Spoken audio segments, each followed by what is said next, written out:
¿qué tal? Muy buenas noches, bienvenidos a una nueva edición de Futuros y Opciones y qué bueno hacer un programa luego de estos tres últimos días de mercado. ¿Fuerte rebote es la pregunta ante semejante caída o se puede esperar algo nuevo? ¿Y por qué no aprovechar de paso lo presento?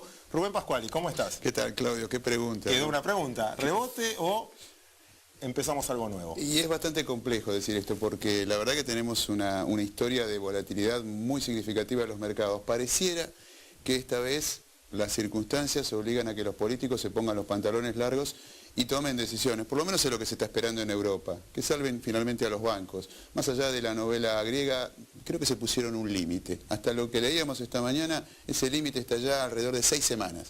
Allí se tendría que, por lo menos, ver si se genera esta suerte de barrera para que esta crisis no se propague más.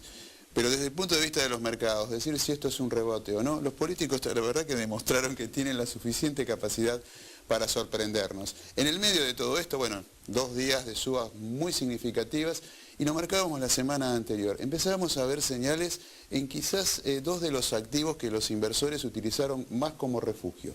Uno, el oro, que ya empieza a ser un activo más volátil. Cuando la bolsa caía, como cayó el oro estos días, leíamos los titulares de los diarios, se hundió.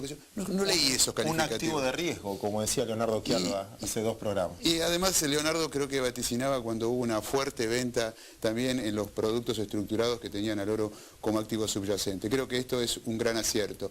El otro activo que tradicionalmente actuó como refugio en los últimos tiempos, los bonos del Tesoro americano, llevan 2 jornadas que empiezan a subir sus rendimientos. Ergo, hay quienes están vendiendo y asumiendo más riesgo. ¿Esto quiere decir que se terminó la crisis? No, obviamente no. Pero también es cierto que los mercados se anticipan. Las próximas semanas, ya no me animo a decir las próximas ruedas, sino las próximas semanas, seguramente estemos cerca de una definición. La sensación que tengo, Claudio, es que estamos cerca de eso, de una definición importante. Obviamente nos pueden defraudar, porque no hay nada cerrado en todo esto. Más allá de todo esto, 2 palabras para la bolsa local. Una bolsa local que hoy, cuando uno mira los rendimientos, estamos dentro de la peor rendimiento en el mundo. Estamos cerca de un 30% de caída. Hay que entender que esta crisis fundamentalmente afectó al sistema financiero, a los bancos. Y nuestro Merval, el sector que más participación tiene, precisamente son los bancos, que fueron los que más cayeron. Obviamente cayeron tantos que hace un par de semanas una de las instituciones salió a recomprar sus propias acciones. Quizás esto explique, en parte, en buena medida, creo que no es la única explicación, pero sí bastante plausible lo que está pasando con las acciones. Todo el sector fue duramente castigado. A partir del 1 de octubre vamos a tener un nuevo Merval, donde empiezan a recuperar terreno otros sectores, como el sector petrolero. Tenaris, por ejemplo, ya va a ser la número 2 otra vez en ponderación, obviamente la número 1 va a seguir siendo Galicia.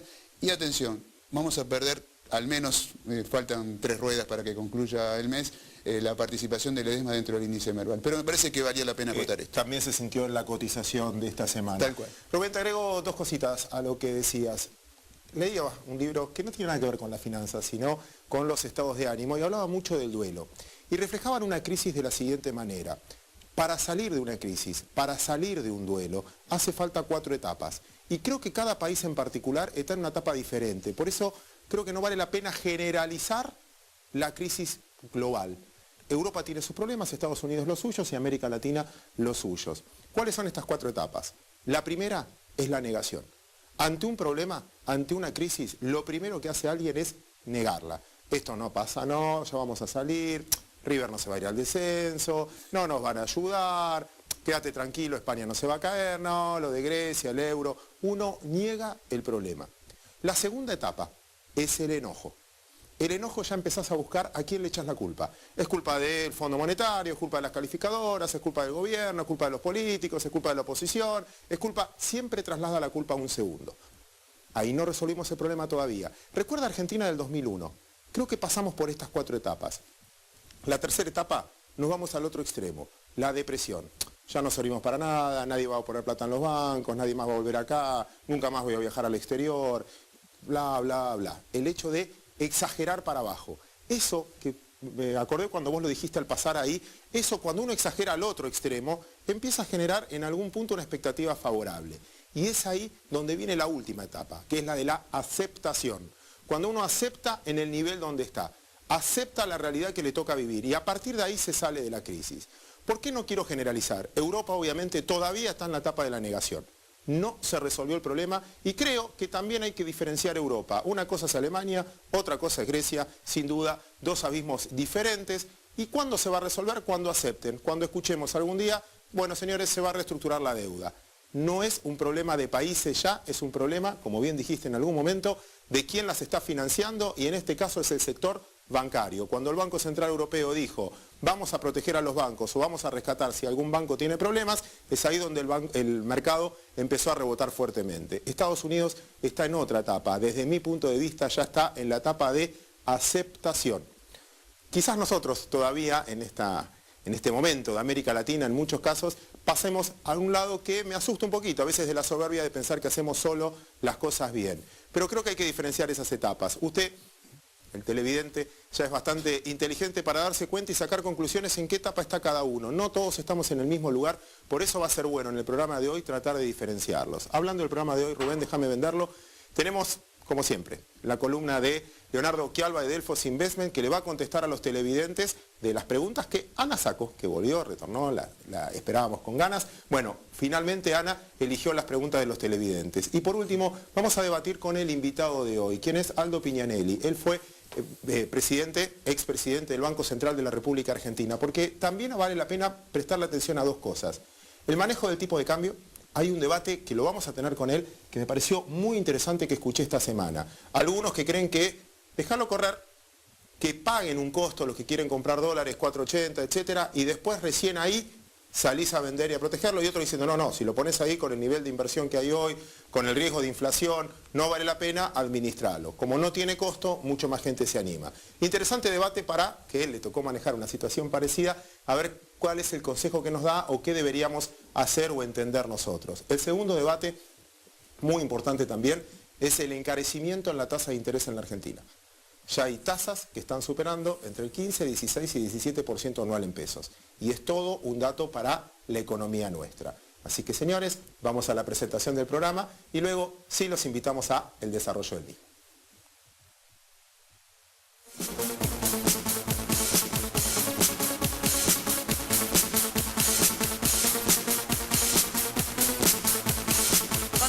Aquí en Futuros y Opciones, en este espacio donde vamos a intentar darle respuestas a nuestros televidentes. Como siempre se pueden contactar con nosotros a través del mail del programa. Pero no estoy sola, como siempre, esto es una dupla. Estoy junto al analista Leonardo Occhialva de Delfos Investment. Leonardo, muy buenas noches. ¿Qué tal? Buenas noches, Ana. ¿Estás muy contento porque volví? Sí, porque tenés esa camisa verde que marca el color del mercado de los últimos días. Los índices que van para arriba. Bueno, Leo, vamos a aprovechar a contestar algunas preguntas de los televidentes y también a través de ellas hacer un panorama de cómo está el mercado local e internacional. Vamos a comenzar por afuera, por el plano internacional. Pablo de Villa del Parque nos consulta qué pasó el fin de semana en la reunión del FMI. Mira, es muy interesante porque explica un poco el cambio de humor que hubo esta semana. Creo que lo que hablaba Claudio es exactamente el eje de la cuestión. Aparentemente, por los trascendidos de la reunión del FMI del fin de semana, el comienzo de las discusiones fue mucho negación. O sea, los europeos negaban tajantemente la crisis, la profundidad de la crisis, la velocidad de la crisis y la necesidad de actuar. Aparentemente, después de un duro fin de semana en donde el resto del mundo, porque ya no solo fue Geithner o los norteamericanos, sino que fue el resto del mundo, que los presionaron muy fuerte a los europeos para hacerles saber que las consecuencias de la crisis europea ya se están sintiendo en todos lados. Entonces, dejaron un poco atrás la etapa de la negación y aparentemente, sobre el final de este encuentro, terminaron prometiendo actuar, ponerse un poco las pilas y tratar de tomar algún tipo de acción frente a la crisis, que como decía Claudio, el primer punto es dejar atrás la negación. Muy bien, Leonardo, ¿y qué queda ahora a esperar de Europa? Ahí están posadas las miradas. Claramente una de las cosas importantes fue esa, el puntapié, el decir, bueno, pasamos por lo menos a la etapa de la acción, que es el armar un programa que sea creíble y como les pidió al resto del mundo, que directamente saque de la mesa la posibilidad de un default masivo de países y de bancos. Para eso hay que tomar muchas medidas coordinadas del Banco Central, de los distintos tesoros de cada uno de los países de la eurozona, utilizar mecanismos de financiamiento para hacer que cada euro que ponen los países y el FMI pueda rendir por lo menos 5 euros. Y en ese sentido ahora vienen una cadena de reuniones. El principio de octubre se reúnen Merkel y Sarkozy como primer fecha para tener en cuenta. La otra fecha es la de la reunión del Banco Central Europeo, del 6 de octubre. Ahí es muy importante porque lo primero que tiene que hacer el Banco Central Europeo es reconocer el error de haber subido las tasas de interés en abril. Así que lo primero que tiene que hacer es bajarlas. Y la fecha final, la fecha límite, yo creo que ahí, si no hay noticias prometedoras, creo que los inversores van a perder de nuevo la paciencia, que es hacia el 2 de noviembre cuando se dé el encuentro del G20 en Francia. Ese encuentro debería ser el anuncio formal de las noticias que finalmente terminen por sacar la discusión europea de la mesa. Muy bien, Leo. Ahora en el plano local, para plantear un poco el escenario. Ayer, por ejemplo, miraba, el índice Merval estaba neutro, sin embargo, en la renta fija algunos bonos caían fuertemente. El discount en pesos estaba 5% abajo. Y una de las preguntas es en relación a este tema. Estela de Belgrano pregunta, ¿por qué los bonos argentinos cayeron tanto? Sí, ahí lo que hay que entender, y lo que tiene que entender Estela, no es que hay un cambio estructural de las variables argentinas que hace que hoy seamos muchísimo más riesgosos y los bonos estén en un proceso de fuerte caída.